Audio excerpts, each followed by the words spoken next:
Legends aren't born, they're built.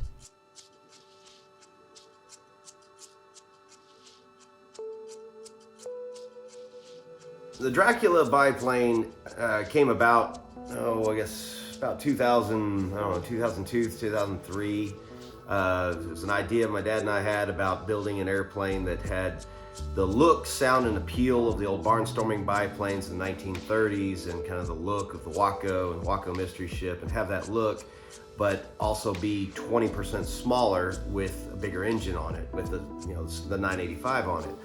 And thought it'd be really cool. Initially, we were just calling it kind of the baby Waco. And anyways, we started on the airplane, had some people starting on the airplane for us and doing the design work, and then had another guy start building some of the airframe because we were busy doing air shows at the time.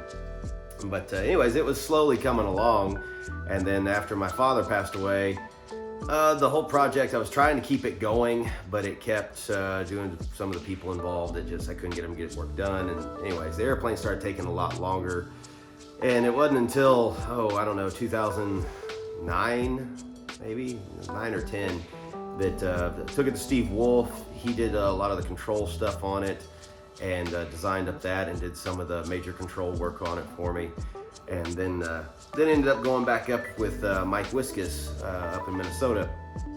And I was up there with him, and he and I and his crew up there, we finished the airplane about halfway through 2012. So it took almost 10 years to build the airplane. And again, it was an airplane designed to have that look, sound, and appeal of the old barnstorming biplanes, but yet some of the performance, handling characteristics, and everything of the modern day Pizzas and monoplanes. So the goal was to kind of bridge the best of both worlds, which in turn, I think we did in a lot of ways. I did sacrifice some performance for the look I wanted. I wanted a specific look with the airplane, especially since I was going with the vampire theme. And of course, the act I had before was Pirated Skies, which was pirate theme. And these are all things from my childhood that I loved about Halloween, and what I dressed up as was always either a pirate or a vampire. So I kind of brought those into my business, into the air show world. And I knew the pirate thing was my gold, and I knew Dracula was going to be my silver. But Dracula turned out to be a pretty fun airplane. It does a lot of neat things. It's a great airplane to fly. And like I said, it is Dracula. Its official designation is a Dracula Demon-1. Of course, built by Franklin. It's an experimental home-built, amateur-built. And even though I had help from a lot of friends out there and some other shops, it's still amateur-built. But anyways, when I was building the airplane and I decided on, the character of Dracula was what the airplane was going to be called, I started trying to incorporate different things into the airplane, like the javelin struts in between the wings that stabilize the wires are done up to look like wooden stakes. It has the speed ring on the front with the bloodline, and the bloodline goes from the front speed ring all the way back. So you got vampire blood. Even the exhaust, if you look at the exhaust, they come down to look like vampire things. That was the goal there. The tail has the cape. It kind of swoops back from the cockpit, and then onto the tail is the cape. Dracula's cape there. And then if you look at even the wing scallops, all the scallops on the wings, the top and bottom are different, but they both resemble a bat's wing. And so it incorporated a lot of different things of the vampire genre into the design of the airplane to truly go along with it. But it's an amazing airplane in the aspect too. It has the world's first direct port fuel injection system on a R985 Pratt & Whitney. The system was built up by Airflow Performance and Tulsa Aircraft Engines. They did all the engineering on it, and I'm the first 985 to be running this system. And it's a cool system. It runs really well. We went from about 450 horsepower up to a little over 500 horsepower with the mods, along with a couple other things we did to the engine. But airplane rolls at about 300 degrees per second, which is, for that size biplane and everything, is actually really good. Some of the, we know some of the monoplanes out there, they can roll 470 degrees, but that wasn't always my goal, is to compete on that level or to be at that level with those guys. I just wanted to have it where it was better than the old biplane. I mean, my old biplane was about 90 degrees per second. And so going from 90 degrees to almost 300 degrees per second was a big improvement on the biplane.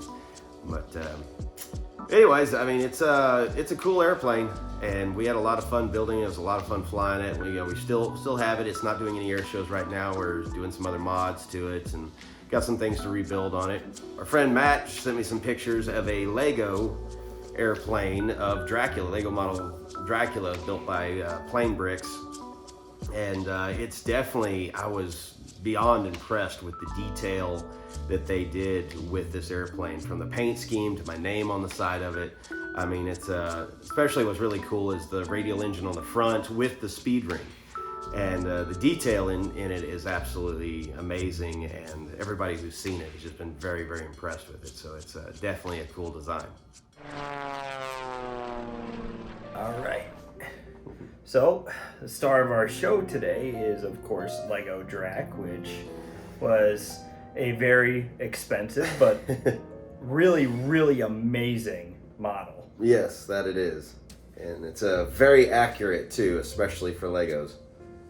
I 100% agree. I'm still amazed by how they did the engine here by they made it look like a radial, even with the little details of like the claw hands. Yes, no, I agree. And even the blades and how you can adjust the blade angles on it, and even the exhaust looking thing. I mean, it was just, again, when I first saw this, it was just like, I couldn't believe how detailed it was for a Lego airplane. So I mean, it's all the detail, even down to having my name on the side of it. I mean, it's pretty cool, very cool. So one of the smaller details that I really appreciated was getting the shape of the end struts, because most Lego biplane designers won't do that. They'll just find a way to incorporate the eye strut. Right.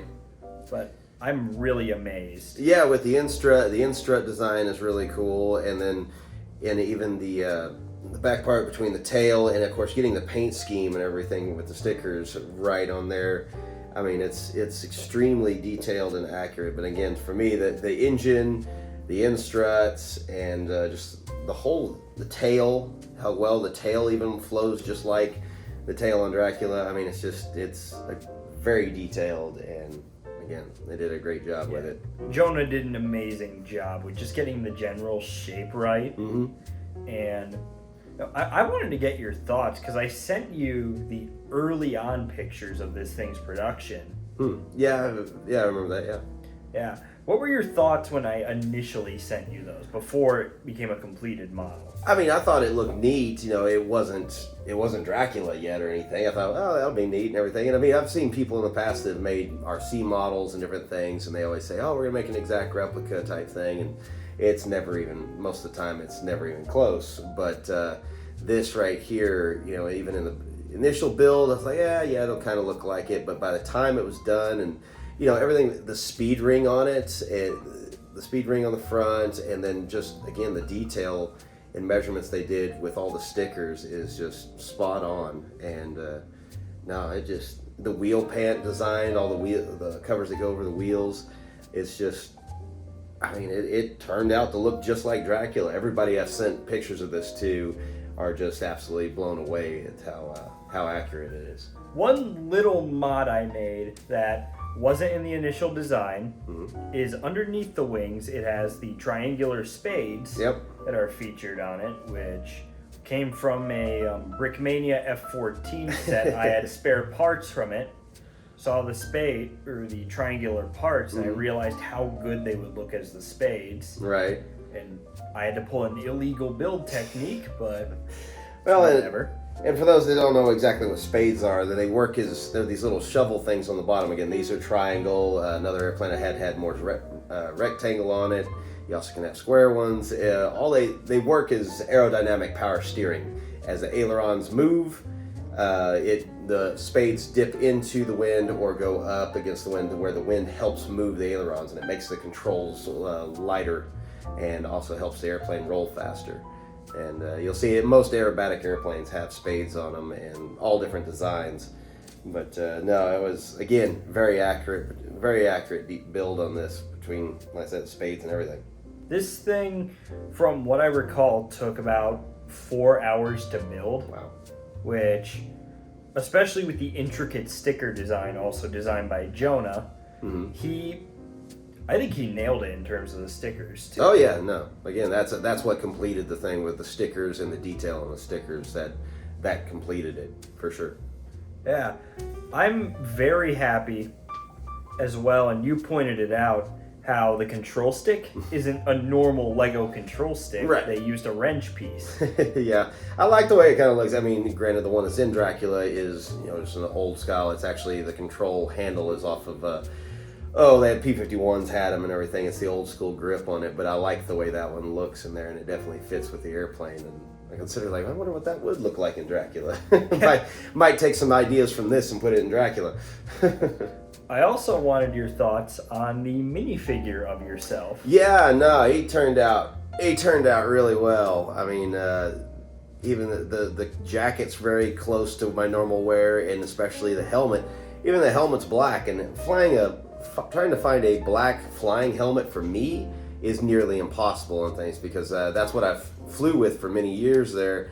But the company I got the black ones from has gone out of business, and I'm not sure where to go right now. All I've got is a brown one, and figure if I can't find a black one, I'm just gonna have to dye the brown one black myself. But yeah, no, the figurine turned out excellent. Yeah, it was a very interesting process to get it done, but I wanted it to be as close to how you dress for the routine as possible. Oh yeah, well, like I said, everything on this you got pretty dang close. For a Lego model, I'm impressed. Any parting words for Jonah? Oh, well, just excellent work. I'd love to have one, but the price is a little up there for me to get one like that. But excellent work, great attention to detail, and I don't know, give me a call. Maybe we can work something out and mass produce these things. That would be a lot of fun to have these sold at air shows. That it would.